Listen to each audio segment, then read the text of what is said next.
All right guys, तो machine learning के project number 12 में हम एक सेल्स प्रेडिक्शन बनाएंगे। अब ये सेल्स प्रेडिक्शन किस तरह काम करता है ये हम देखेंगे। ये एक फ्रंट एंड है जो कि हमने HTML और फ्लास्क का इस्तेमाल करते हुए बनाया है। सबसे पहले हम ये फ्रंट एंड बनाएंगे, but first let me show you the dummy. तो मेरे पास कुछ इनपुट फीचर्स है, ठीक है, ये मैंने दिया। जैसे ही मैं प्रेडिक्ट करूंगा, ये कह रहा है the predicted sales value is 2083 point something. इसी तरह अगर मैं कुछ और दे दूं लाइक दिस वन, तो इस बार 2083 है, तो इस बार देखते हैं, इस बार है 2100.68 सेल्स इस आइटम का, ठीक है। तो ये एक मार्केट सेल्स प्रेडिक्शन है जिसमें कुछ आइटम्स के फीचर्स को जब हम देते हैं तो ये हमें प्रेडिक्ट करके देता है कि इस आइटम की सेल्स इतनी ही होगी। ओके, प्रोजेक्ट का जो फ्लो होगा वो कुछ इस तरह होगा कि सबसे पहले हम फ्रंट एंड को बनाएंगे, उसके बाद हम मॉडल को तैयार करेंगे। अब मॉडल जुपिटर नोटबुक में हम डेटा सेट लेंगे, उसको प्री प्रोसेस करेंगे, कुछ विजुअलाइजेशन परफॉर्म करेंगे, मॉडल को ट्रेन करेंगे एंड उसकी एक्यूरेसी करके पिकल करेंगे उस मॉडल को। जब उस मॉडल को हम पिकल करेंगे तो बैकएंड में हम फ्लास्क का इस्तेमाल करके कुछ लॉजिक का इस्तेमाल करते हुए फ्रंट एंड बनाएंगे लाइक दिस वन। पहले तो हम ये बनाएंगे, ये जो इनपुट डेटा है ये हम फ्लास्क के बैकएंड को बेचेंगे और फ्लास्क के बैकएंड में एक फंक्शन होगा जिसका नाम होगा प्रेडिक्शन, वो हमें रिटर्न करके देगा ये रिजल्ट। तो शुरू करते हैं। लेकिन अगर आप लोगों ने इस चैनल को सब्सक्राइब नहीं किया है, इस चैनल को सब्सक्राइब करो और मेरे चैनल में एक प्लेलिस्ट है मशीन लर्निंग प्रोजेक्ट्स, वहां पे जाए, बहुत सारे प्रोजेक्ट है वो आप देख सकते हो। तो मैंने अपना पाइचार्म ओपन किया। इस पाइचार्म में सबसे पहले आप लोगों को एक टेम्पलेट नाम से फोल्डर बनाना है।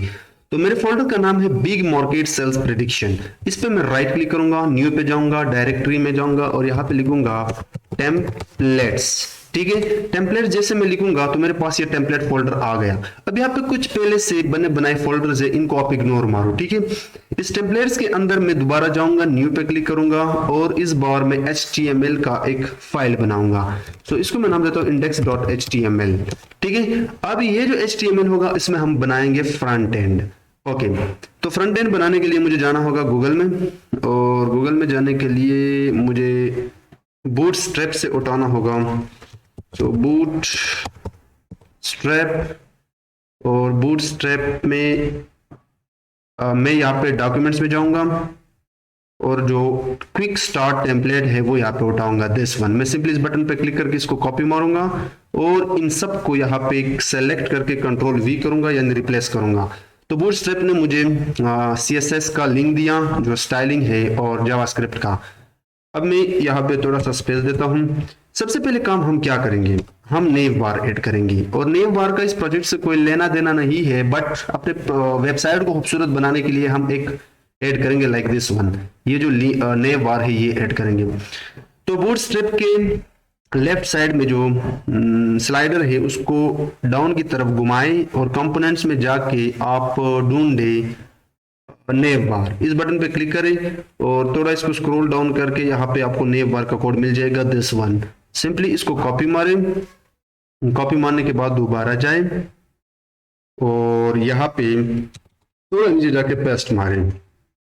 अब बहुत सारी चीजें हैं, तो इससे हम क्या करते हैं, इसको मैं यहाँ पे ओपन करता हूँ, दिखाता हूँ कि ये किस तरह दिखाई देता है।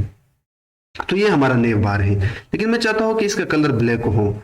तो मैं क्या कर सकता हूं, मैं इस नेव बार में एक दो क्लासेस ऐड करूंगा। BG बॉडी ट्रेडिटरी को रिमूव करके यहाँ पे लिखूंगा नेव बार डार्क और BG डार्क, ये दो क्लासेस मैंने ऐड किए। दोबारा जाऊंगा अपने, इसको रिलोड करूंगा तो ये देखो ये ब्लैक हो गया। अब इन चीजों को आप चेंज कर सकते हो, लेकिन चूंकि कोई लेना देना नहीं है इस वेबसाइट पे, जस्ट खूबसूरती के लिए हमने इसको ऐड किया। तो ये हो गया अपना नेव बार। ओके, अब हम एक फॉर्म ऐड करेंगे, फॉर्म, और उस फॉर्म में हम एक इनपुट लेबल लेंगे, लेबल और एक इनपुट लेंगे। उस इनपुट में यूजर जो भी इनपुट देता है उसको भेजेंगे हम बैकएंड पे। तो चलिए ये भी करते हैं। तो मैं दोबारा जाऊंगा यहाँ पे और आऊंगा फॉर्म्स में, यहाँ पे फॉर्म्स होने चाहिए, फॉर्म्स मैं देखता हूँ नीचे होंगे आई थिंक। ओके, क्यों नहीं आ रहे, या तो ओके दिस इज फॉर्म्स। तो मैं फॉर्म की ओवरव्यू में जाता हूँ, ओवरव्यू में जाने के बाद मैं इसको स्क्रॉल डाउन करता हूँ तो ये वाला भी मैं उठा सकता हूँ, बट मैं एक छोटा सा फॉर्म उठाऊंगा जो बहुत ही छोटा हो। तो मैं क्या करता हूँ, इस फॉर्म को उठाता हूँ, फिर इसको मैं अपने अकॉर्डिंग चेंज कर दूंगा।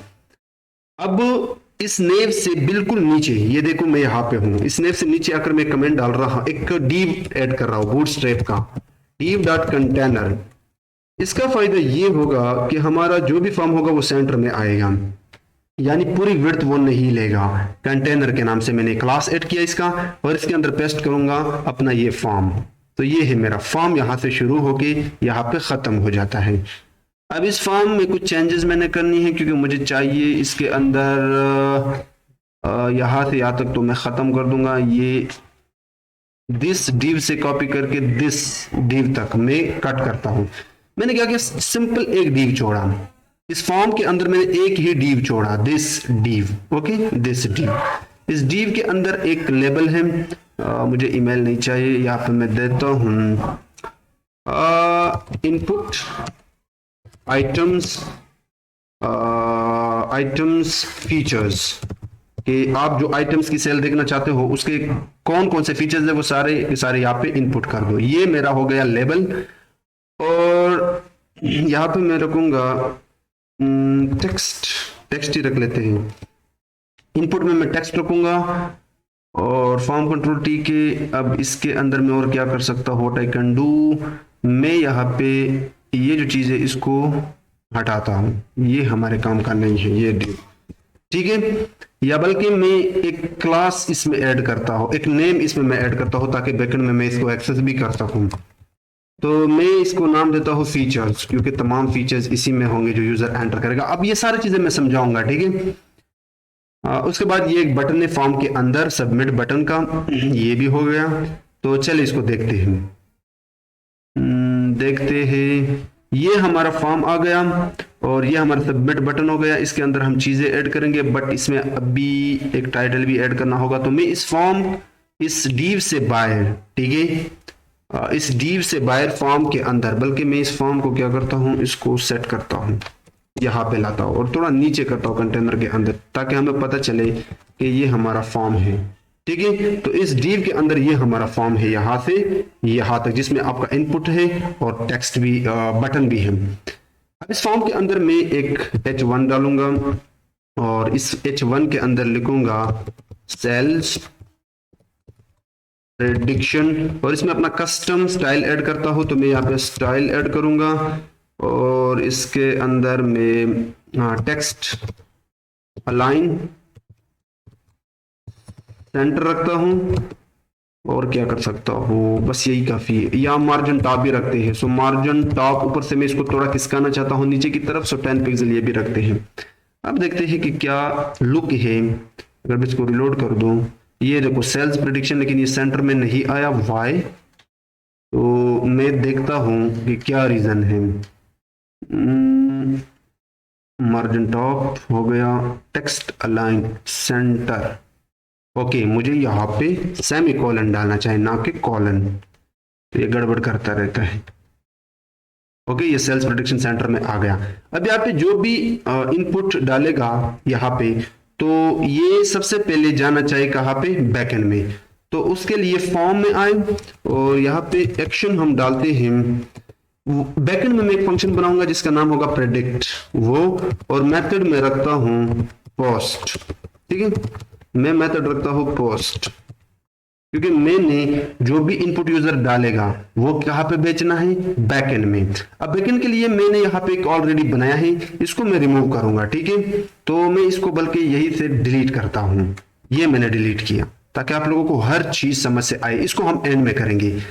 तो हमारा फ्रंट एंड तैयार हो गया, लेकिन फ्रंट एंड में एक दो चीजें रहते हैं, वो हम बाद में करेंगे। अब हम जाते हैं मॉडल को ट्रेन करने के लिए। तो अब हम बनाएंगे मॉडल।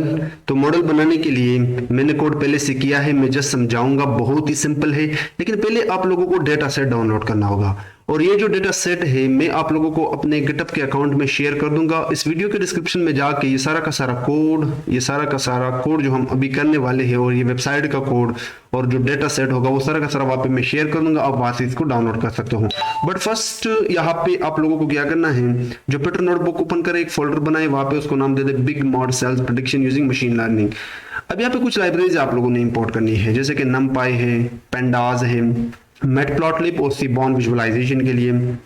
अब इस डेटा में कुछ कैटेगोरिकल वेरिएबल्स हैं जिनको हम न्यूमेरिकल में कन्वर्ट करते हैं, तो उसके लिए हमें sklearn dot pre processing class से एक फंक्शन है लेवल इनकोडर, वो चाहिए। और डेटा को स्प्लिट करने के लिए हमें ट्रेंड स्प्लिट चाहिए मॉडल सिलेक्शन से। और जो हम एल्गोरिथम इस्तेमाल करने वाले हैं वो है XGBoost रिग्रेसर, जो एक लाइब्रेरी है XGBoost से आता है। अब ये जो रिग्रेशन के प्रॉब्लम होते हैं उनको डील आउट करता है, इसको हम बाद में देखेंगे। और फाइनली इस मॉडल को हम जब इसकी एक्यूरेसी को टेस्ट करते हैं तो उसके लिए हमें sklearn से क्लास से मैट्रिसेस वो इंपोर्ट करना है और उसके अंदर कुछ फंक्शंस है, उसकी मदद से हम अपने मॉडल की एक्यूरेसी को चेक करेंगे। तो ये चीजें आप यहाँ से इंपोर्ट कर दो, वैसे ये कोड मैं आप लोगों के साथ शेयर कर दूंगा। अब डेटा को लोड करो, तो डेटा को आप नाम दे दो बिग मॉड डेटा, उसके बाद pd.read_csv करके डेटा का नाम है trend.csv ये, और उसके बाद बिग मॉड डेटा पर हेड लगाए तो ये आपको डेटा का विजुअलाइजेशन करा के देगा कि आपके डेटा के अंदर कितने रोज हैं, कितने फीचर्स हैं। तो ये देखो इसमें आइटम आइडेंटिफायर है, आइटम वेट है, आइटम फैक्ट कंटेंट है, बहुत सारे फीचर्स है। अब इन फीचर्स को मैंने इस पूरे प्रोजेक्ट पे एक रिपोर्ट बनाया है, वो यहाँ पे हम देखते हैं। तो मैं ऊपर जाता हूँ, ऊपर इसको मैं जूम इन करता हूँ, बहुत ज्यादा जूम इन, ठीक है। अबाउट डेटा, डेटा में जो फर्स्ट फीचर है वो है item identifier. Item identifier is a unique identifier for each item, जिसको आप बेचने वाले हो उस आइटम की एक यूनिक आइडेंटिफायर है, ये एक इनपुट फीचर है।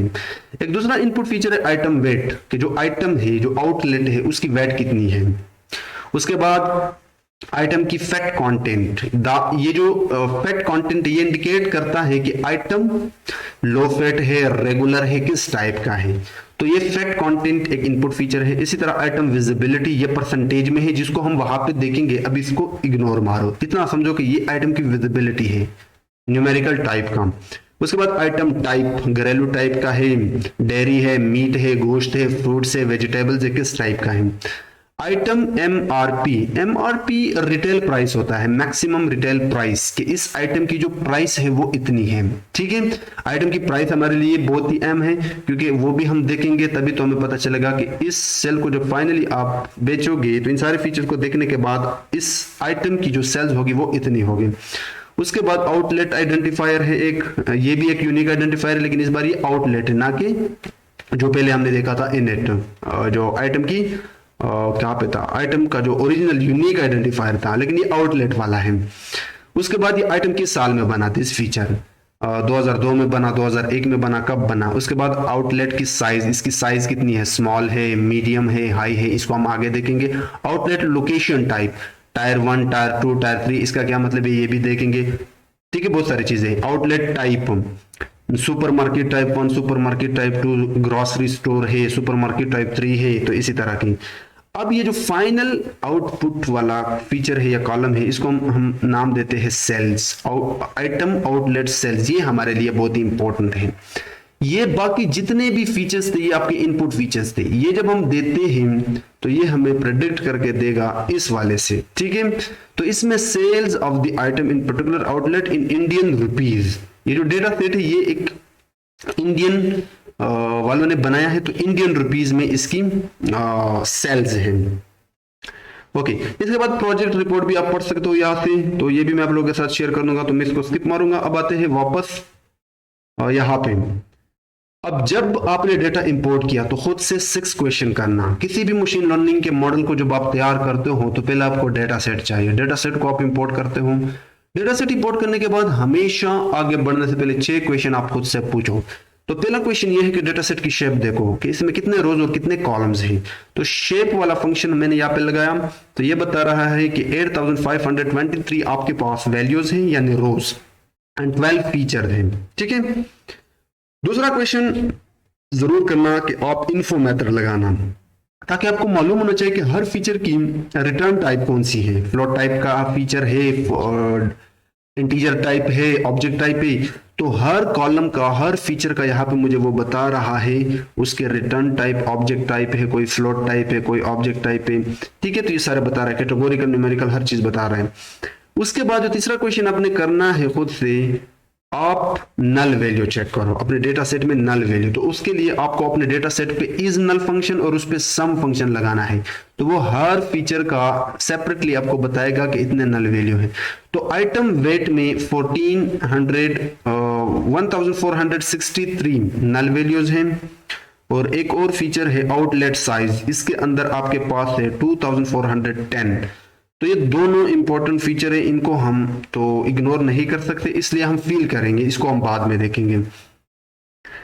चौथा क्वेश्चन आपने ये करना है कि कोई डुप्लीकेटेड वैल्यू है, डुप्लीकेटेड वैल्यू, तो वो आपको डुप्लीकेटेड फंक्शन और सम फंक्शन की मदद से मिलेगा। तो हमारे डेटा सेट में कोई भी डुप्लीकेटेड वैल्यू नहीं है। अब हम जो छठा क्वेश्चन है उससे करने से पहले पांचवा क्वेश्चन को सॉल्व करते हैं, और वो है फिलिंग मिसिंग वैल्यूज। कि अगर आपके डेटा सेट के अंदर कोई नल वैल्यू है, मिसिंग वैल्यू है, तो उनको फिल करो। तो मैंने बताया था कि हमारे डेटा सेट में आइटम वेट और आउटलेट टाइप के अंदर नल वैल्यूज थे।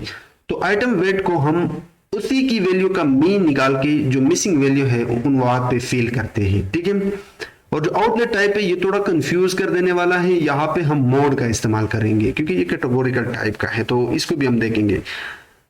अब सबसे पहले मैंने जो मेरा डेटा सेट था बिग मॉड डेटा, उसके अंदर एक कॉलम था आइटम वेट, दिस वन।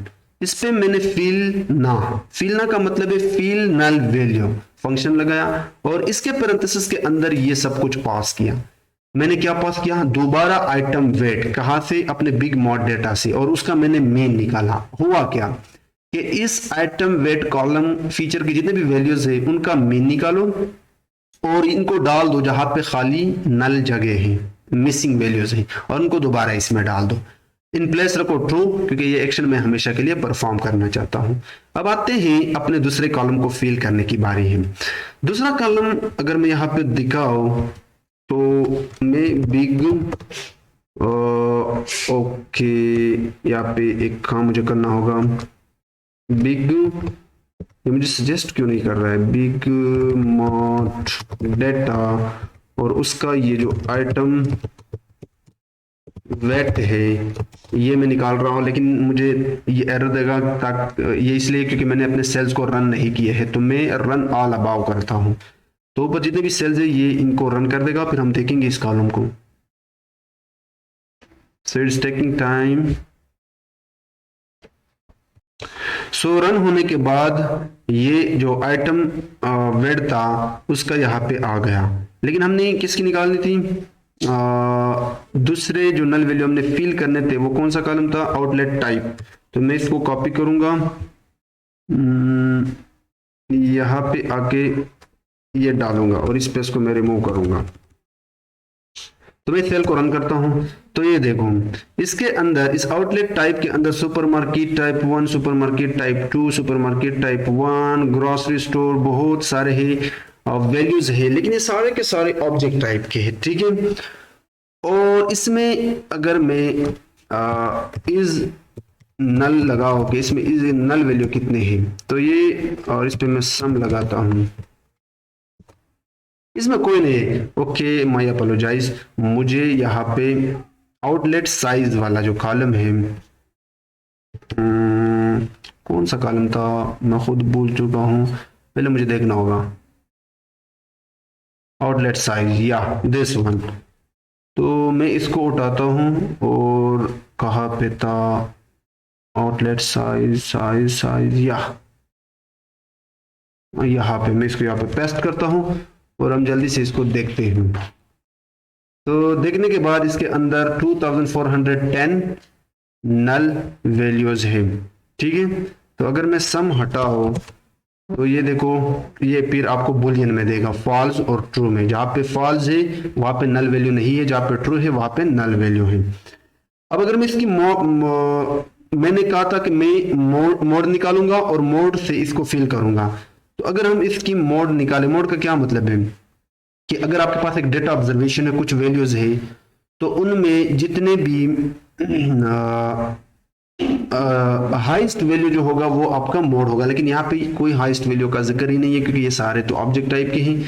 तो इसका मतलब है कि इसके अंदर जो आपका रिपीटेड वैल्यू होगा वो आपका मोड होगा।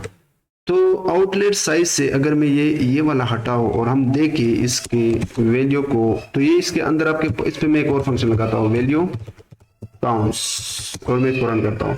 ये देखो इसमें 3 वैल्यू है, मीडियम, स्मॉल, हाई। तो जो वैल्यू सबसे ज्यादा रिपीट हुआ होगा इस इंटायर में वो आपका होगा मोस्ट रिपीटेड वैल्यू जो होगा वो आपका मोड होगा। तो इसलिए मैंने यहाँ पे मोड निकाला इसका कि इसमें रिपीटेड वैल्यू कौन सा है, तो वो है मीडियम। ठीक है, तो इसका मतलब है मीडियम हमारा यहाँ पे इस कॉलम में मोड है। लेकिन इसको फील कैसे करेंगे, तो ये इंटरेस्टिंग पॉइंट है। तो मैंने इसको यहाँ पे सबसे पहले तो मैंने मॉड निकाला। अब ये थोड़ा इंटरेस्टिंग है, मैंने क्या किया, बिग मॉड डेटा पे पिवट टेबल लगाया। अब पिवट टेबल पे अंदाज में हम क्यों लगाते हैं, हम चाहते हैं कि पिवट टेबल में कुछ कॉलम्स आए, कुछ वैल्यूज आए जिनका हम निकालना चाहते हैं। तो वैल्यूज हम रखना चाहते हैं आउटलेट साइज का, ताकि उनकी हम मोड निकाल सके। वैल्यूज हमने रखे आउटलेट साइज, और कॉलम हमने रखा आउटलेट टाइप। आउटलेट टाइप हमने क्यों रखा, क्योंकि पहले मैंने देखा उसमें वो मार्केट टाइप 1, ग्रोसरी स्टोर, वो सारे थे। ठीक है, वो रखा। इस पे मैंने लगाया एग्रीगेशन फंक्शन। एग्रीगेशन फंक्शन आपका पिवट टेबल से आता है, और इसको मैं यहाँ पे इसको मैंने इक्वल किया लैम्डा के। लैम्डा का एक एक्सप्रेशन लिया एक्स, और एक्स का मैंने निकाला मॉड, और उसका मैंने फर्स्ट वैल्यू रखा। ठीक है, यानी हुआ क्या, ये एग्रीगेशन फंक्शन हर बार मोड निकालेगा। किसका दिस वैल्यूज का, क्योंकि वैल्यूज मेरे यही है। कॉलम मेरे कौन से है, आउटलेट टाइप का। और इसको मैंने एक नए वेरिएबल में स्टोर किया, मोड ऑफ आउटलेट साइज, यानी आउटलेट साइज का मैंने मोड निकाल दिया। तो मैं ऊपर से यहां से इनको दोबारा रन करता हूं ताकि आगे मुझे कोई एरर ना दे। ठीक है, ये मैंने रन किया। अब अगर मैं मोड ऑफ आउटलेट साइज निकालूं तो वो मुझे 2 बताएगा, ये स्मॉल एंड मीडियम जो है ना, ये सबसे ज्यादा रिपीटेड है। तो बाई मोड यहाँ पे आ रहा है। ठीक है, इसलिए यहाँ पे हम क्या करेंगे, अच्छा ये जो मोड हमने निकाला, सॉरी बार बार मेरी जो उर्दू है वो वीक होती जा रही है।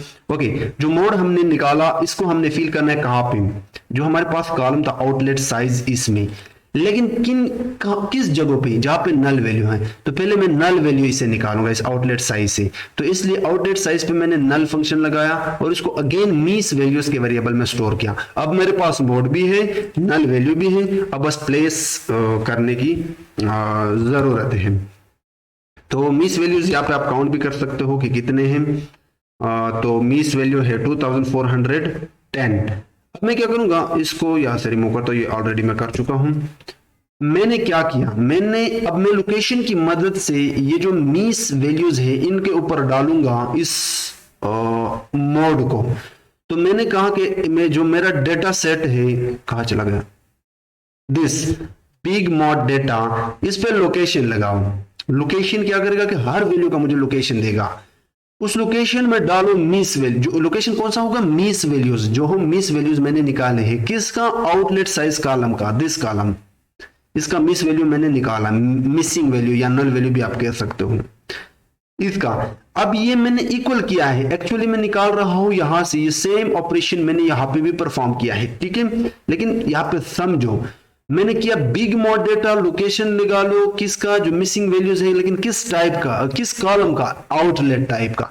एक्चुअली यहाँ पे जो मॉड है वो मैं निकाल रहा हूं आउटलेट टाइप से, और उस मॉड को डाल रहा हूं इस आउटलेट साइज के मिसिंग वैल्यू में। बस आप इतना समझो, इस कोड का यह मतलब है। तो मैंने क्या किया कि इस big mod data location missing values किस कॉलम का, आउटलेट टाइप पे, इस पे अप्लाई कर दो लैम्डा फंक्शन को, और जो मॉड मैंने निकाला था वो डाल दो।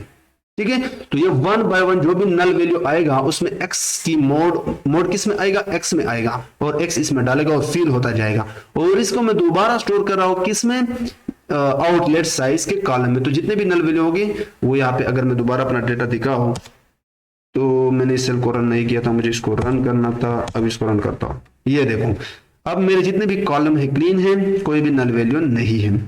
क्वेश्चन नंबर 6, डेटा के साथ जब भी आप डील आउट करते हो तो अपने आप से क्वेश्चन 6 जरूर किया करो। क्वेश्चन 6 में आप क्या करते हो, एक डिस्क्राइब मेथड लगाना कि आपके डेटा सेट के अंदर जितने भी न्यूमेरिकल कॉलम हो उनकी आप थोड़ी मैथमेटिक्स या स्टैटिस्टिक देख सको। तो उसने मुझे बताया कि आइटम वेट, आइटम विजिबिलिटी और जितने भी न्यूमेरिकल कॉलम थे उनकी स्टैटिस्टिक यहाँ पे मुझे दे दिया। अब आइटम वेट का अगर मैं मीन देखो तो वो 12 है। आइटम विजिबिलिटी का मीन यानी एवरेज वैल्यू, आइटम विजिबिलिटी का जितने भी वैल्यूज होंगे उनका जो एवरेज होगा वो यहाँ पे है दिस 0 पॉइंट समथिंग। बाकियों का भी आप देख सकते हो।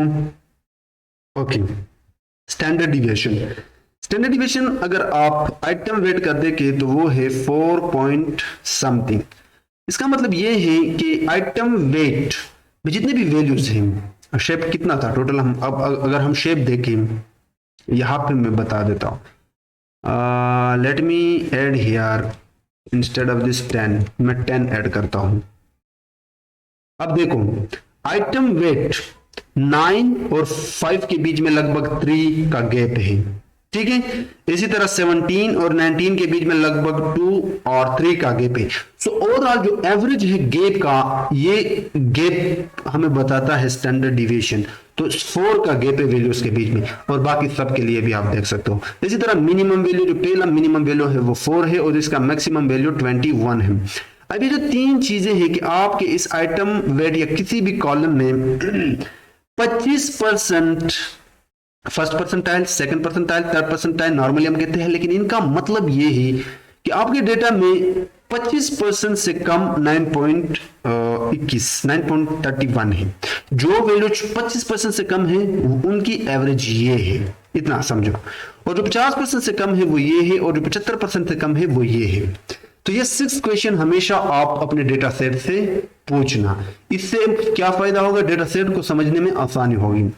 अब हम आते हैं ईडीआई। अब ये एक एक्स्ट्रा स्टेप है, एक्स्ट्रा नहीं, ये बहुत जरूरी है। इतना समझो कि ये बहुत जरूरी है, लेकिन मेरे लिए एक्स्ट्रा है इस प्रोजेक्ट में। क्यों? क्योंकि ये मैं ऑलरेडी परफॉर्म कर चुका हूं, मुझे डेटा की अंडरस्टैंडिंग है। लेकिन अगर आपको नहीं है तो आप ये जरूर परफॉर्म करना। तो आप क्या करते हो, डेटा को विजुअलाइज करते हो with the help of matplotlib library and seaborn. तो मैंने sns.set किया कि जो भी प्लॉट आएगा उसको सेट कर दो। एक सेट बिल्ट इन फंक्शन है sns लाइब्रेरी से। sns कौन सा, सीबॉन जो हमने इंपोर्ट किया था। plt की फिगर सेट किया 6x6 इंचेस। उसके बाद मैंने sns की डिस्ट प्लॉट, डिस्ट्रीब्यूशन प्लॉट लगाया। किस वाले फीचर पे, आइटम वेट पे। मैं देखना चाहता हूं कि आइटम वेट की डिस्ट्रीब्यूशन किस टाइप का है। तो इसको रन करने के बाद ये रहा हमारे डिस्ट्रीब्यूशन। मैं इसको थोड़ा सा जूम आउट करता हूं। अब ये डिस्ट्रीब्यूशन देखो, आइटम वेट आपके एक्स एक्सिस पे है और उनकी जितनी भी डिस्ट्रीब्यूशन है वो वाई एक्सिस पे है।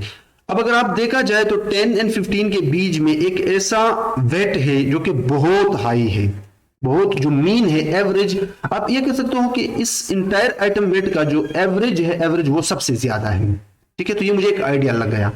सेम कॉपी पेस्ट किया मैंने, ठीक है, मैंने कॉपी पेस्ट किया। इस बार मैं देखना चाहता हूं आइटम विजिबिलिटी को, सही है। तो आइटम विजिबिलिटी, ओके, मैं इसको रन करता हूं। ये आ गया आपका आइटम विजिबिलिटी। आइटम विजिबिलिटी बता रहा है, तो ये आपका 0 एंड 10 के बीच में या 6 के बीच में, 0 एंड 6 के बीच में जो आइटम विजिबिलिटी एवरेज में है वो सबसे ज्यादा है, जो कि 10 के लगभग करीब है। और जितना आप आगे जाते हो तो ये कम होता जाता है। इसी तरह मैंने item MRP, maximum retail price जो है वो देखना चाहता हूं कि उसकी डिस्ट्रीब्यूशन क्या है। तो मैं इसको भी रन करता हूं। कहाँ पे है, तो ये बहुत ज्यादा कम, ज्यादा नहीं है, बिल्कुल इक्वल है। लेकिन अगर देखा जाए तो 100 एंड 170 और 200 एंड 200 के बीच में जो प्राइस है वो हाई है, ठीक है, वो हाई है। और जो जितना भी आप आगे जाते हो तो ये कम होता जा रहा है रिटेल प्राइसेस की। अब मैंने आइटम आउटलेट सेल्स, जो हमारा आउटपुट वेरिएबल है जिसको हम इस्तेमाल करेंगे आगे, ये देखना चाहता हूं कि इसकी डिस्ट्रीब्यूशन क्या है, सेल्स की डिस्ट्रीब्यूशन। तो जब मैंने ये निकाला, कहा गया सेल्स डिस्ट्रीब्यूशन, तो ये मुझे बता रहा है कि 0 एंड 2500 के बीच में जो वैल्यूज है वो सबसे ज्यादा है, ठीक है। तो इट्स मीन दैट मेरा सेल सबसे ज्यादा 2 एंड 2000 के बीच में है, और जितना आप आगे जाते हो तो ये कम होता जा रहा है। अब मैंने कुछ काउंट, इस बार मैंने जस्ट काउंट प्लॉट इस्तेमाल किया है। काउंट प्लॉट एक्स एक्सिस पे हम वो देते हैं जिनकी हम काउंट निकालना चाहते हैं, ठीक है। और डेटा मैंने पास किया यहाँ पे, तो ये इसने बताया कि आपका जो आउटलेट इस्टेब्लिशमेंट ईयर है उसकी काउंट ये है। मैं देखना चाहता हूं कि मेरे जो आइटम हैं किन किन सालों में ज्यादा बने हैं। तो 1985 में सबसे ज्यादा आइटम बने हैं जो कि 1400 है, और 1987 में बहुत कम तो नहीं है बट स्टिल ओके।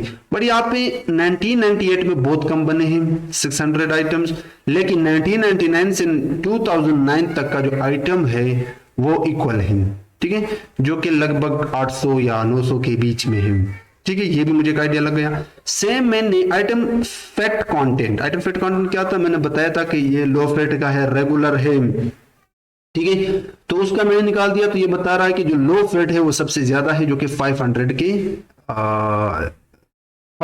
के करीब है, ठीक है, या बल्कि उसके ऊपर भी है। तो मैं इसको भी रन करता हूं। इसको रन करने के बाद मैं देखना चाहता हूं आइटम टाइप। अब आइटम टाइप क्या था? आइटम टाइप मीट था, वेजिटेबल था, गोश्त था, घरेलू सामान था, हाउस होल्ड था, किस टाइप का सामान था। तो मैंने इस पे काउंट प्लॉट लगाया और काउंट प्लॉट ने बताया, जूम इन करता हूं, ये तो हो ही नहीं रहा है। तो ये काउंट प्लॉट बता रहा है कि फ्रूट्स एंड वेजिटेबल्स 1200 है, ठीक है। एंड स्नैक फूड जो है वो भी बिल्कुल, मतलब snack foods and fruits and vegetables ज्यादा है, ठीक है, इनकी काउंट ज्यादा है। और बाकी इसी तरह के आप देख सकते हो, ये यहाँ पे बहुत छोटी छोटी दिखाई दे रही, तो आप देख सकते हो जब आप इसको एग्जीक्यूट करोगे तो आप देख पाओगे, ठीक है। मे भी वीडियो में ये दिखाई ना दे। उसके बाद मैंने काउंट निकाला आउटलेट साइज। अब एक था हमारे पास आइटम की जो वेट था, वो इस बार हम साइज देखना चाहते हैं। तो स्मॉल सबसे ज्यादा है। मैं देखना चाहता हूं कि मेरे जो आउटलेट यानी जो आइटम्स है उनकी जो साइज है उनमें 3 थे, medium, small, larger, high, sorry not larger. अब मैं देखना चाहता हूं कि इनमें ज्यादा वैल्यू किन की है। तो हमने पहले भी देखा था स्मॉल की सबसे ज्यादा है, ठीक है, आप यहां से देख सकते हो स्मॉल की सबसे ज्यादा है। ओके, विजुअलाइजेशन का पार्ट हो गया खत्म। अब हम आते हैं, दोबारा मैंने डेटा सेट देखा, तो ये रहा मेरा डेटा सेट। अब मैंने बताया कि हमारे पास एक कॉलम है, अगर मैं दिखाऊं, पहले मुझे इन सबको रन करना होगा, मैं भूल जाता हूं। Late me run it. हमारे पास एक कॉलम है आइटम फैट कंटेंट। मैं इसको कॉपी करता हूं और दिखाता हूं, यहाँ पे एक सेल ऐड करके मैं लिखता हूं बिग मॉट डेटा और इसके अंदर पेस्ट करता हूं जो मैंने कॉपी किया था। तो ये देखो, इसमें हमारे पास लो फैट है, रेगुलर है, लो फैट है, रेगुलर है। तो ये जो लो फैट है, ठीक है, लो फैट, मैं इसकी वैल्यू काउंट्स निकालता हूं ताकि मुझे अच्छी तरह से दिखाई दे। काउंट्स, ये देखो लो फैट एक्चुअली हमारे पास दो ही है, एक है लो फैट, एक है रेगुलर। लेकिन इन्होंने क्या किया है, कहा गया ऊपर मैंने दिखाया था, आई थिंक यहाँ पे अगर देखो, ये item fat content low fat regular, low fat regular, इसमें कुछ वैल्यूज एक्स्ट्रा है। लो फैट को उन्होंने दोबारा नाम दिया है LF, अगर देखे LF शॉर्ट फॉर्म दिया है। रेगुलर को भी इन्होंने शॉर्ट फॉर्म दिया है। तो मैं चाहता हूं कि इनको मैं खत्म कर दूं और रिमूव कर दूं। तो मैंने सिंपली रिप्लेस किया। रिप्लेस किस तरह किया, मैंने कह दिया कि अगर कोई लोअर केस में लो फैट आ रहा है तो उनको अपर केस में लो फैट कर दो, अगर शॉर्ट फॉर्म आ रहा है LF तो उनको भी लो फैट कर दो, अगर कोई शॉर्ट फॉर्म रेग का आ रहा है तो उनको रेगुलर कर दो। तो मैंने सबसे निकाला लो फैट एंड रेगुलर, किसकी मदद से, इस रिप्लेस की मदद से। मैंने अपने डेटा सेट पे रिप्लेस मारा और एक डिक्शनरी पास किया, उसके अंदर वो कॉलम मैंने कॉलम लगाया और उसकी वैल्यू ये सारे मैंने रिप्लेस किए, ठीक है। अब मेरे डेटा सेट में अगर मैं दिखाऊं, अब इसको मैं दोबारा रन करता हूं, बिग, और इसके अंदर item fat dot values counts. तो अब देखो मेरे पास दो है, ठीक है, लो फैट रेगुलर। अब हमारे डेटा के अंदर कुछ फीचर्स कैटेगोरिकल हैं, और कैटेगोरिकल फीचर्स जो होते हैं उनको हमने कन्वर्ट करना है न्यूमेरिकल में। क्यों? क्योंकि मशीन जस्ट डिजिट को समझता है। तो अगर मैं दिख रहा हूं यहाँ पे अपने बिग मॉडेटा डॉट इन्फो इस पे लगाओ, तो ये देखो इसमें फर्स्ट आइटम आइडेंटिफायर ऑब्जेक्ट का है, ये भी आपका ऑब्जेक्ट टाइप का है fat content, and item type भी ऑब्जेक्ट टाइप का है, तो ये भी है, और अल्लाह ये 3 भी है। तो 3 4 5 6 7 फीचर्स ऐसे हैं जो कैटेगोरिकल में है। मैं इनको न्यूमेरिकल में कन्वर्ट करूंगा। कैसे करूंगा? मैंने प्री प्रोसेसिंग से लेवल इनकोडर इंपोर्ट किया था, वीडियो स्टार्ट में मैंने बताया था। उसका मैंने एक ऑब्जेक्ट बनाया इनकोडर। ये इनकोडर के अंदर एक फंक्शन है फिट ट्रांसफॉर्म। इसको जो भी कैटेगोरिकल वैल्यू देते हो ये इसको न्यूमेरिकल में कन्वर्ट करता है। तो मैंने अपने डेटा से निकाला item identifier column, item fat column, item type column, outlet identifier, outlet size, जितने भी कैटेगोरिकल वेरिएबल थे वो सब निकाले, ट्रांसफॉर्म किया, न्यूमेरिकल में कन्वर्ट किया और दोबारा उन्हीं कॉलम में स्टोर किया। अब अगर मैं इसको let me run this cell, अब मैं अपने डेटा सेट को अगर रन करूं तो ये जो पहले यहाँ पे थे, यहाँ पे ये देखो ये आइटम टाइप आपका ऑब्जेक्ट टाइप है, ये item fat content low fat regular etcetera, ये सारे के सारे क्या थे, ये मीडियम स्मॉल, ये आउटलेट साइज भी आपका कैटेगोरिकल था, ये आउटलेट टाइप यानी मार्केट वाला वो भी था। तो अब ये अगर आप देखा जाए तो सारे अब न्यूमेरिकल में है। ठीक है, अब ये मशीन अंडरस्टैंडेबल लैंग्वेज में कन्वर्ट हो गए, एक्चुअली न्यूमेरिकल में कन्वर्ट हो गए। अब काम हमने करना है लास्ट, वो ये है कि अपने डेटा को एक्स एंड वाई में स्प्लिट करो। और पिछले कई प्रोजेक्ट में मैं बता चुका हूं, ये प्रोजेक्ट इसलिए मैंने मैन्युअली नहीं किया ताकि आप लोग अगर आपको कोई प्रोजेक्ट मिलता है तो उसको रीड करने में भी आप लोगों को समझ आ जाए। ठीक है, वरना ये मैनुअली भी मैं टाइप कर सकता था, वीडियो भी लंबी हो, इससे कम हो सकता था। इसलिए मैं टाइम लगा रहा हूं कि मैं आप लोगों को समझा सकूं कि अगर आपको कोई प्रोजेक्ट देता है, बना बनाया प्रोजेक्ट, उसको रीड करना आप लोगों को आना चाहिए। तो अब मैंने क्या किया, जो मेरा लास्ट कॉलम था आइटम आउटलेट सेल्स, लास्ट वाला सेल्स कॉलम, इसको रिमूव करके बाकी जितने भी कॉलम थे 11 वो मैंने एक्स को दिए, यही मेरे इनपुट फीचर्स होंगे। और आउटपुट फीचर मैंने वाई को दिया, और वो कौन सा है, आउटलेट सेल्स। तो फिर मैंने ये सारा इनकी शेप निकाला, तो आप शेप भी देख सकते हो। ठीक है, 11 फीचर इसमें आ गए और फाइनल फीचर के सारे वैल्यू वाई में आ गए। उसके बाद मैंने x train, x test, y train, y test लगाया, यानी 80% डेटा मैं एक्सट्रेन वाई ट्रेन को देना चाहता हूँ, 20% data X test and Y test को देना चाहता हूँ। तो मैंने क्या किया, जो एक्स वाई थे ये वाले वो मैंने इनको पास किए, और साइज मैंने रखा 0.2 यानी 20%। तो मैंने टेस्ट के लिए 20% रखा, और बाकी 80% जो रह गया वो खुद ब खुद ट्रेंड में चला जाएगा। रैंडम स्टेट मैंने ट्रू रखा। अब बारी आ रही है XD boost regressor. What is XD boost regressor? तो चले गूगल में इसकी दर्शन करते हैं। एक्सजी बूस्ट रिग्रेसर मैं एक शॉर्ट इन मशीन लर्निंग ये लूंगा। XGBoost is a popular and efficient open source implementation of the gradient boosted trees algorithm। हमारे पास जितने भी ट्रीज के एल्गोरिदम है, चाहे वो क्लासिफिकेशन की हो या रिग्रेशन प्रॉब्लम की हो, सुपरवाइज लर्निंग में ग्रेडियंट उसको हम ग्रेडियंट डिसेंट भी कहते हैं, ग्रेडियंट बूस्टिंग भी कहते हैं, उन्हीं की एक बच्चा है ये। आप इतना समझो कि उन्हीं का एक बच्चा है एक्सजी बूस्ट। लेकिन ये हमने जो एक्सजी बूस्ट इस्तेमाल किया है ये रिग्रेसर है, क्योंकि हमारा डेटा सेट अगर आप देखें तो वो रिग्रेशन प्रॉब्लम का है, ना कि क्लासिफिकेशन प्रॉब्लम का था, रिग्रेशन प्रॉब्लम का था, इसलिए हमने एक्सजी बूस्ट लगाया। अब और भी बहुत सारे हैं, ये नहीं है कि आप सिर्फ इसके लिए आप इसी को यूज करो, और भी आप यूज कर सकते हो रिग्रेशन के, और भी बहुत सारे एल्गोरिदम में वो यूज कर सकते हो, लेकिन मुझे यही अच्छा लगा तो मैंने यही यूज किया। ठीक है, सो ओवरऑल ये आपके जो ट्रीज के जितने भी एल्गोरिदम है उन्हीं से बिलोंग करता है, रिग्रेशन प्रॉब्लम को सॉल्व करता है जो हमने यूज किया है दिस। तो मैंने इसका एक ऑब्जेक्ट बनाया, ये एक्सजी बूस्ट रिग्रेसर जो मैंने इंपोर्ट किया था एक्सजी बूस्ट लाइब्रेरी से। अब ये मजे की बात ये है कि इसके लिए आपको एक अलग लाइब्रेरी भी मिलता है, एक्सजी बूस्ट लाइब्रेरी। ये ट्रीज के जितने भी एल्गोरिदम है ग्रेडियंट बूस्ट के, वो सारे के सारे उनमें इंप्लीमेंट हैं।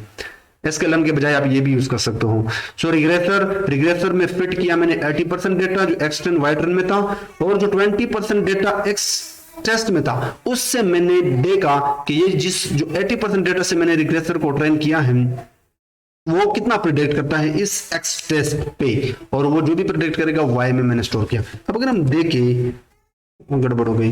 गड़बड़ इसलिए हो गई क्योंकि मैंने ये जो सेल है ये रन ही नहीं किया था।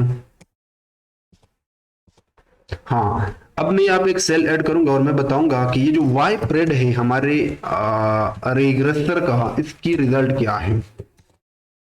तो ये प्राइस इसने प्रेडिक्ट की है, ठीक है। ये पूरा लिस्ट ऑफ अरे इसने बता दिया। कोई बता रहा है 28, कोई बता रहा है 3464 आइटम का प्राइस है, कोई बता रहा है 1560। चलिए इसको कंपेयर करते हैं। हमने कुछ और भी बचा के रखा है, और वो क्या है, वाई टेस्ट। 20% डेटा हमने बचा के रखा है। 20% डेटा पे इसने प्रेडिक्ट मारा, वाई में स्टोर हो गया। अब इस वाई और ये जो मैंने बचा के रखा था वाई टेस्ट, इसको मैं कंपेयर करूंगा कि हमारा मॉडल सही प्रेडिक्ट भी कर रहा है या नहीं। तो मैट्रिक्स क्लास के अंदर हमारा एक फंक्शन है R2 स्कोर। मैंने इस पे लगाया ये, और लगाने के बाद इसने प्रेडिक्ट किया 0.52, विच इज नॉट गुड, बिल्कुल ही गुड नहीं है। बट स्टिल ये काम कर जाएगा, ठीक है। क्योंकि अगर आप कुछ और विजुअलाइजेशन इसमें परफॉर्म करें और कुछ और भी प्री प्रोसेसिंग स्टेप परफॉर्म करें तो आप इसको और भी इंप्रूव कर सकते हो, लेकिन वीडियो बहुत लंबी हो जाएगी। ये काम कर जाएगा, वैसे भी डेटा इतना बड़ा नहीं था, ठीक है। अब बिग मॉड डेटा के ये एक्स्ट्रा स्टेप है, आई डोंट नीड इट, और ये भी मुझे नहीं चाहिए। अब मैं यहाँ पे एक प्रेडिक्शन सिस्टम बनाऊंगा। तो ये जो सिस्टम है ये मैं यहाँ पे बनाऊंगा, उसके बाद हम बैकएंड में जाएंगे।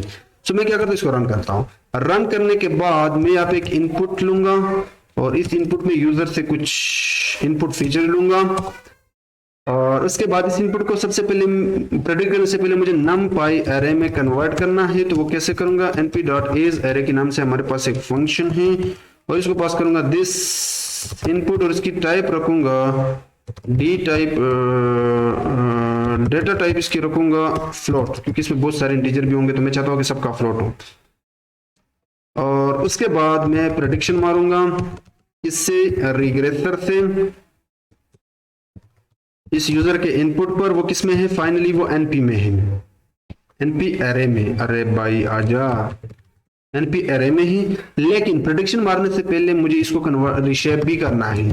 तो रिशेप करने के बाद मुझे क्या चाहिए, मुझे एक सिंगल रो चाहिए, एक ही इंस्टेंस है। तो मैं कहूंगा 1, 1 - 1। अब मैं इस प्रेडिक्शन को मारूंगा प्रिंट, और लिखूंगा सेल्स प्रेडिक्शन इज दिस, और इसको मैं इस प्रेडिक्शन में स्टोर करूंगा और रन मारूंगा। और ये बढ़िया एरर आ रहा है, कहां से आ रहा है, object is no attribute predict spelling mistake,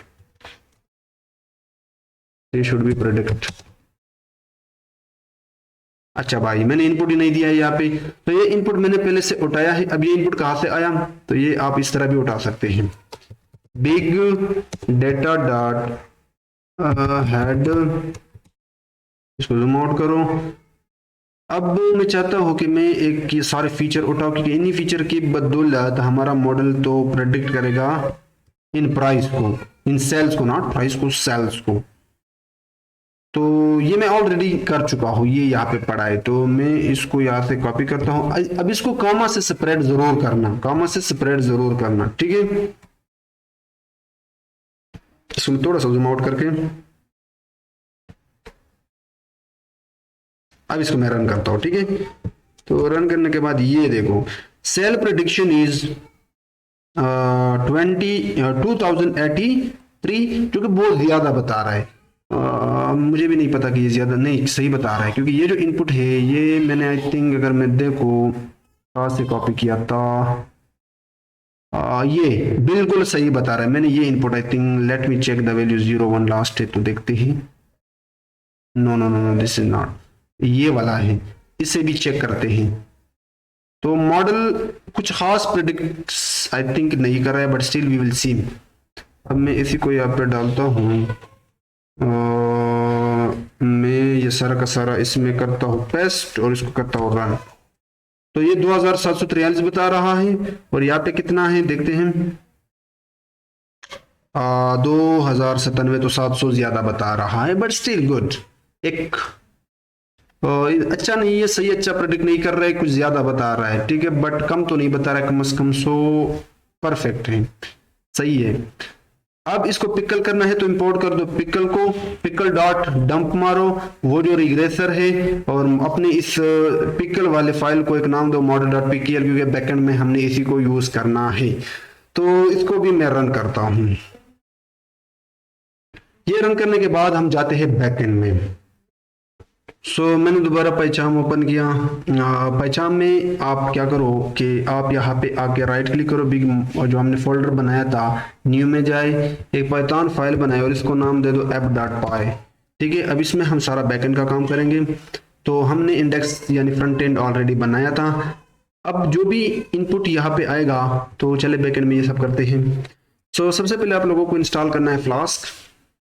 तो आप अपने टर्मिनल में जाए, और टर्मिनल में जाने के बाद यहाँ पे लिखे पिप इंस्टॉल फ्लास्क और एंटर।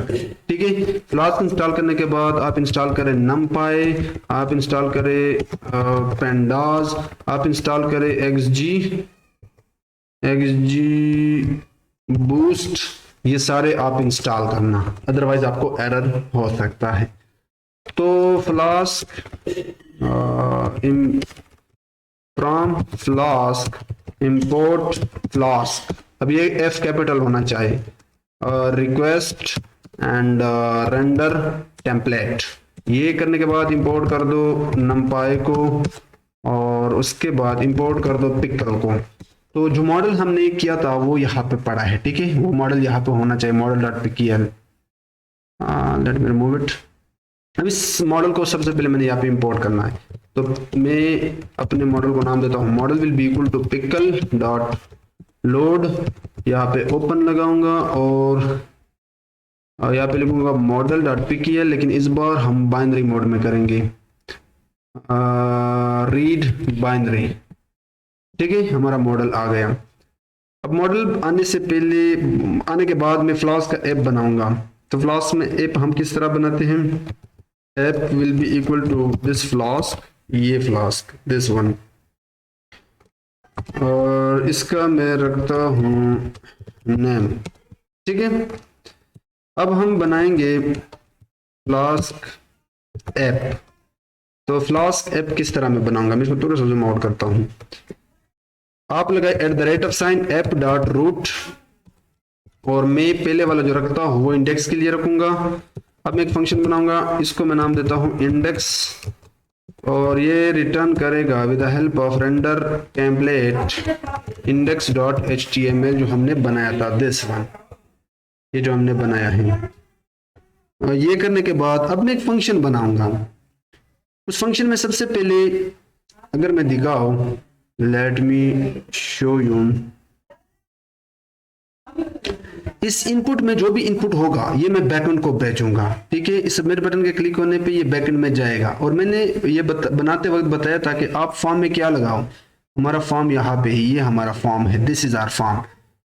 एक्शन आप प्रेडिक्ट लगाना, तो मैं एक प्रेडिक्ट मेथड बनाऊंगा। Okay, so I'll simply create here and prediction, लेकिन पहले मुझे इसको रूट देना होगा, app.root। इसको थोड़ा सा ऊपर करता हूँ और इसको भी प्रेडिक्ट देते हैं, और मेथड्स रखते हैं post, and should be equal, method हमने पोस्ट रखा। या उसके बाद मैं एक फंक्शन बनाऊंगा डेफ प्रेडिक्ट। इस प्रेडिक्ट फंक्शन का क्या काम होगा, ये सबसे पहले इनपुट लेगा, किससे, फॉर्म से, इस फॉर्म से इनपुट लेगा। तो मैं यहाँ पे एक इनपुट स्ट्रिंग नाम से वेरिएबल बनाता हूं। अब हम रिक्वेस्ट, ये रिक्वेस्ट कहां से आ रहा है, ये रिक्वेस्ट आपका आ रहा है यहां से फ्लास्क वाला, ये आपके HTML फॉर्म को भेजेगा रिक्वेस्ट, किसको, फॉर्म को, किस चीज को, फीचर को। अब ये फीचर मियाँ कहां से आ गया, तो ये फीचर मियाँ आपका आ रहा है कहां से, ये जो इनपुट लेवल था इसको मैंने नाम दिया था फीचर्स। मैं इसको कॉपी करूंगा क्योंकि जितने भी इनपुट वैल्यूज है वो इसी में ही तो आते हैं, यहाँ पे आते हैं। तो यही चीज मैं यहाँ पे पास करूंगा फीचर्स। बच्चे मुझे एरर क्यों दे रहा है, request.form आई डोंट नो, बाद में देखेंगे। अब ये जो भी इनपुट यूजर वहां पे डालेगा वो इस वेरिएबल में आ जाएगा। अब इसको मैंने करना है, बेचना है किसको, किसको नहीं बेचना है, बल्कि यहीं पे मैं इसको क्लीन करता हूँ और प्रेडिक्ट भी करता हूँ। तो इसको मैंने numpy अरे में कन्वर्ट करना है, या मैं क्या काम करूँ, एक काम करता हूँ। अब ये जो यूजर इनपुट वहां पे देगा वो कामा से सेपरेटेड होगा, तो मुझे इसको कामा से सेपरेट करना है। तो मैं क्या करूंगा, इनपुट स्प्रिंग डॉट स्प्लिट, ठीक क्यों नहीं आ रहा है, स्प्लिट बाय कामा, और इसकी D type np dot data type रखता हूं np डॉट फ्लोट, या np डॉट फ्लोट, ये भी 32 होना चाहिए। और इसकी टाइप में फ्लोट रखूंगा क्योंकि वहां पे इंटीजर भी हो सकता है, कोई भी टाइप हो सकता है, तो मैं चाहता हूं कि ये फ्लोट में कन्वर्ट हो जाए, ये इनपुट जो यूजर ने डाला। ओके, अब इसको मैं एक नए वेरिएबल में स्टोर करूंगा, np डेटा, ठीक है, np डेटा, या मुझे इस स्टेप को यहां पे नहीं करना चाहिए, it would not be perfect. इसको मैं देता हूं सेपरेटेड df, सेपरेटेड df, कामा से सेपरेट हो गया। अब इस सेपरेटेड df को मैं numpy अरे में कन्वर्ट करूंगा, तो सेपरेटेड df नहीं, np डॉट, मैंने numpy इंपोर्ट ही नहीं किया, आई थिंक, हाँ इंपोर्ट किया है, ओके ये पहले से यहाँ पे पड़ा था, बल्कि मैंने इंपोर्ट किया था, I think import numpy is np, ये आपको इंपोर्ट करना है। तो numpy इज एरे, और क्या चीज में इसको भेजूंगा, ये चीज, कंट्रोल सी, और इसको मैं क्या करता हूं, इसकी टाइप में रखता हूं फ्लोट। तो फ्लोट रखने के लिए मैं क्या करूंगा, D type will be equal to np dot float 32 रखता हूं। मैंने क्या किया, अब ये सारी चीजें मैं समझाऊंगा, okay, don't worry, everything will be easy. अब ये करने के बाद मैं एक और काम करता हूँ, प्रेडिक्ट करता हूँ। तो ये क्या किया मैंने, तो prediction will be equal to हमारा मॉडल डॉट प्रेडिक्ट मारेगा, ये मॉडल डॉट प्रेडिक्ट। अब ये प्रेडिक्ट किस पे मारेगा, तो मुझे यहाँ पे इसको भी एक वेरिएबल में स्टोर करना है, नॉट रिशिफ्ट, npdf के नाम से बनाता हूँ, और इस npdf को मैं इसी के अंदर बेचूंगा, npdf। लेकिन प्रेडिक्ट करने से पहले मुझे इसको रिशेप भी करना है, और मुझे एक इंस्टेंस चाहिए, तो मैं वही स्टेप करूंगा। वैसे वही सेम स्टेप है, कुछ भी इसमें नहीं है जो उधर हमने किया था, जस्ट ये स्टेप न्यू है। अब नेक्स्ट क्या करना है, तो अब मैं यहाँ पे एक आखिरी काम करता हूँ, एक वेरिएबल बनाता हूँ output message will be equal to, मैं यहाँ पे एफ स्ट्रिंग लगाऊंगा, द सेल्स प्रेडिक्शन इज, और यहाँ पे मैं फॉर्मेट स्ट्रिंग का इस्तेमाल करूंगा, और इसके अंदर मैं पास करूंगा प्रेडिक्शन, और प्रेडिक्शन के बाद मैं 2f लगाऊंगा।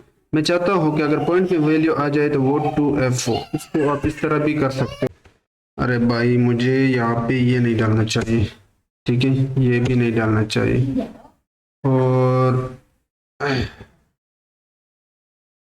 मुझे ये भी नहीं डालना चाहिए, हाँ ये मुझे डालना चाहिए, लेकिन मुझे ये यहाँ से यहाँ करना चाहिए। अब ठीक है, तो मैंने क्या किया, एफ स्ट्रिंग का इस्तेमाल किया, जो भी प्रेडिक्शन इसके अंदर आएगा वो यहाँ पे प्रिंट हो जाएगा। वो हो सकता है कि फ्लोट में हो, तो फ्लोट से आगे वैल्यू 2 होने चाहिए, और ये मैसेज भी डिस्प्ले हो, और ये आउटपुट मैसेज यहाँ पे आएगा। अब ये 1 बाय 1 में एक्सप्लेन करूंगा, और ये जो चीज़ है ये आपको देना है स्क्वायर ब्रैकेट, तभी तो ये एरर दे रहा है। अगर आप गेट का इस्तेमाल करते हो तो फिर वो आप पैरेंथेसिस का इस्तेमाल कर सकते हो। अब इसको मैंने भेजना है वापस किधर, रेंडर टेम्पलेट का index.html, और index.html को मैं क्या भेजूंगा, message, and this message will be equal to what? This output message. अब फाइनल रिजल्ट इसमें ही होगा क्या? होगा ये चीजें तो सिंपल थे, ये तो हमने कर लिए, क्लास कैप बनाया, रूट बनाया, ठीक है। मेन चीज यहाँ से शुरू होता है, ये प्रिडिक्ट फंक्शन जो है ना, फॉर्म जो था हमारा फॉर्म, उसके फीचर से इनपुट लेगा, जितना भी इनपुट होगा वो इस वेरिएबल में आ जाएगा। अब इसको सबसे पहले मैंने कॉमा से सेपरेट करना है, प्रेडिक्ट करने से पहले मैंने कॉमा से सेपरेट किया और इसको एक नया वेरिएबल सेपरेटेड डीएफ में स्टोर किया। अब इस सेपरेटेड डीएफ को मैं numpy अरे में कन्वर्ट करूंगा, अदरवाइज ये मुझे एरर देगा। तो मैंने ये numpy np.age अरे की मदद से numpy अरे में कन्वर्ट कर दिया और साथ ही साथ इसकी रिटर्न टाइप भी मैंने फ्लोट रखा, सब फीचर्स का, और npdf में स्टोर किया। एक नया वेरिएबल बनाया प्रेडिक्शन, और जो रिग्रेसर था यानी मॉडल जो हमने पिकल किया था उससे प्रेडिक्ट मारा किस पे? इस इनपुट पे, इस ये जो यूजर ने सारा का सारा दिया था, और उसको रिशेप भी किया क्योंकि मुझे ओवरऑल एक इंस्टेंस चाहिए, एक ही रो चाहिए। अब ये जो स्टेप है, ये जैसे हमने डिस्प्ले किया मैसेज, इसको कई तरीके से आप कर सकते हो, लेकिन दिस तरीका वुड बी परफेक्ट कि ये मैसेज और जो भी प्रेडिक्शन आउटपुट आएगा सेल 2000, 3000, 4000 वो यहाँ पे होगा। हो सकता है कि वो फ्लोट में हो या फ्लोट के बगैर हो, लेकिन अगर फ्लोट में हो तो उसकी वो रखो, ये आप लोगों को आना चाहिए, क्या कहते हैं इसको, रिटर्न पॉइंट से आगे वैल्यू 2 होने चाहिए। अब ये जो आउटपुट मैसेज मैंने एक नए वेरिएबल को दिया मैसेज, अब ये मैसेज वापस जाएगा कहाँ? यहाँ पे index.html में। अब इस index.html में लगाएंगे हम एक और लॉजिक। तो यहाँ पे अब क्या करो, इस फॉर्म से बिल्कुल बाहर, इस फॉर्म से बिल्कुल बाहर, लेकिन डीव के अंदर या डीव से बाहर भी आप कर सकते हो, लेकिन मैं डीव के अंदर ही करूंगा, ठीक है। तो डीव के अंदर मैं क्या करूंगा, जिंजा टेम्पलेट का इस्तेमाल करूंगा।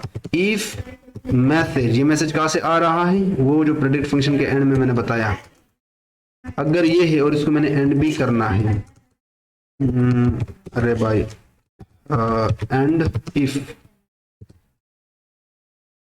अगर मैसेज है तो क्या हो, तो एक पैराग्राफ लेते हैं और उसमें डिस्प्ले करते हैं दिस मैसेज को, ठीक है, कुछ भी नहीं है। अब इसमें थोड़ा स्टाइल लगाते हैं, तो मैं स्टाइल लगाता हूँ, इसको मैं ऊपर करके जूम इन करता हूँ ताकि दिखाई तो दे। इसकी बैकग्राउंड रखता हूँ ब्लैक रखता हूँ, और इसका जो कलर होगा वो रखता हूँ वाइट, ठीक है। इस फॉर्म से सिंपली इस प्रेडिक्ट मेथड में इनपुट जाएगा, बस इसका इतना काम है कि इस बटन पे क्लिक, ये सारा इनपुट वहां जाएगा, कहाँ पे? इस प्रेडिक्ट में, इन दिस प्रेडिक्ट। इस प्रेडिक्ट में सारा प्री प्रोसेस वगैरह सब कुछ होने के बाद, प्रेडिक्शन होने के बाद, ये वापस इस मैसेज के साथ आगे लिखा हुआ सेल आ जाएगा यहाँ पे मैंने चेक लगाया कि अगर मैसेज है, ये मैसेज कहाँ से आ रहा है, ये मैसेज है, इसको गलत मत लिखना वरना एरर मिलेगा। तो आप इसकी स्टाइल करके यहाँ पे जिंजा टेम्पलेट में से उस मैसेज को डिस्प्ले करना उस सेल्स के साथ, और फिर इसके बाद एंड एफ। अब वापस जाओ अपने ऐप में और वहां पे लिखो राइट क्लिक, नॉट लिखो, राइट क्लिक करो और रन ऐप कर दो, ठीक है। ये आपने करना है। रन ऐप करने के बाद यहाँ पे आपको फ्लॉस का जो यूआरएल है आपके वेबसाइट का वो आ जाएगा, और इसको फिर हम ओपन करेंगे ब्राउजर में, और ये बहुत ज्यादा टाइम ले रहा है, आई डोंट नो व्हाई। तो यहाँ पे गड़बड़ ये है कि हमने जो फ्लॉस ऐप बनाया है उसको पाइथन के मैन में कॉल ही नहीं किया है इस ऐप को। तो बिल्कुल नीचे आए, ये आखिरी स्टेप करना, if name equal to Python main. तो आप क्या करो, इस ऐप को कर दो this app should be run, और डिबगर को रखो ट्रू, ठीक है। ये स्टेप करने के बाद दोबारा आप यहाँ पर राइट क्लिक करके इस ऐप को रन कर दो।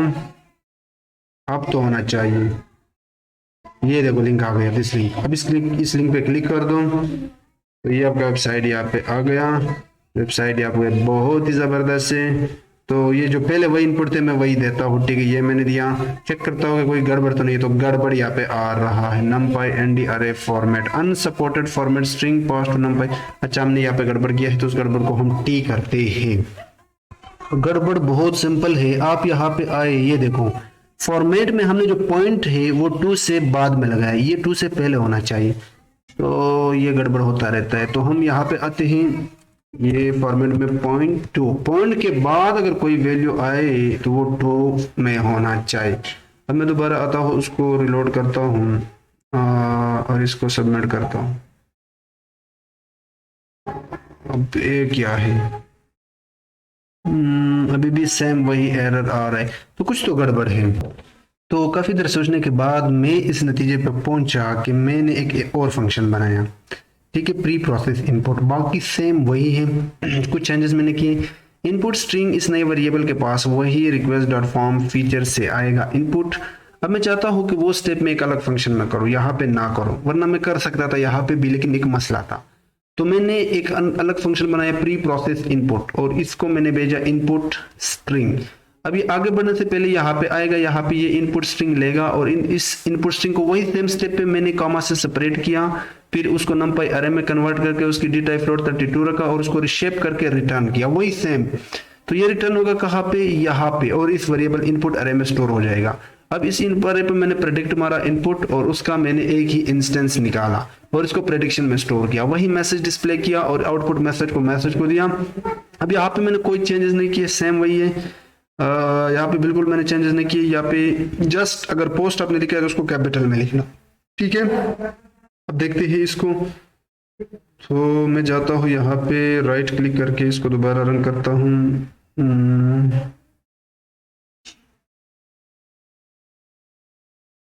तो मैं यहाँ पे इस पर क्लिक करता हूँ, तो ये आ गया। अब मैंने जो इनपुट दिए थे, मैं ये वाला चेक करना चाहता हूँ, क्लिक करूंगा, ये the predicted sale value is this. कुछ और देखते हैं इसका क्या आता है, तो ये भी देखते हैं, इसका ये है। इसी तरह और भी आप देख सकते हो, लाइक दिस वन, इसका देखते हैं। अब करंटली 2100 है, और यहाँ पे एरर ये है कि हमने कॉमा से सेपरेट नहीं किया एक वैल्यू। तो मैं क्या करता हूँ, वापस जाता हूँ, यहाँ पे ये कॉमा से सेपरेट दिस वन, ये हमने सेपरेट ही नहीं किया है, ठीक है। और मैं रन करता हूँ, हाँ अब ये आ रहा है, ठीक है। इसी तरह और भी आप देख सकते हो, अगर नीचे जाए दिस वन, ये कॉमा से सेपरेट है और इसका भी सेम यही आ रहा है। तो मैं क्या करता हूँ, मैं कुछ और इनपुट लेता हूँ और उसको मुझे दोबारा ओपन करना होगा। मैं जाता हूँ CMD में, just give me a second. तो मैं ये इनपुट यहाँ से कॉपी करता हूँ, यहाँ पे पेस्ट करता हूँ।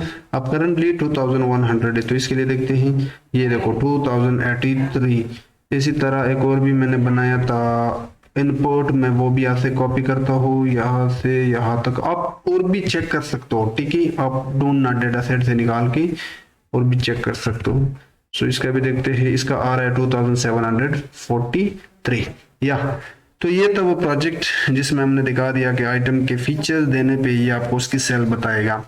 तो वीडियो पसंद आई है, वीडियो को लाइक करो, चैनल को लाजमी सब्सक्राइब करो, और हाँ मेरे चैनल में एक प्लेलिस्ट है मशीन लर्निंग, वहाँ पे जाए, आपको बहुत सारे प्रोजेक्ट मिल जाएंगे, आप वो भी देख सकते हो।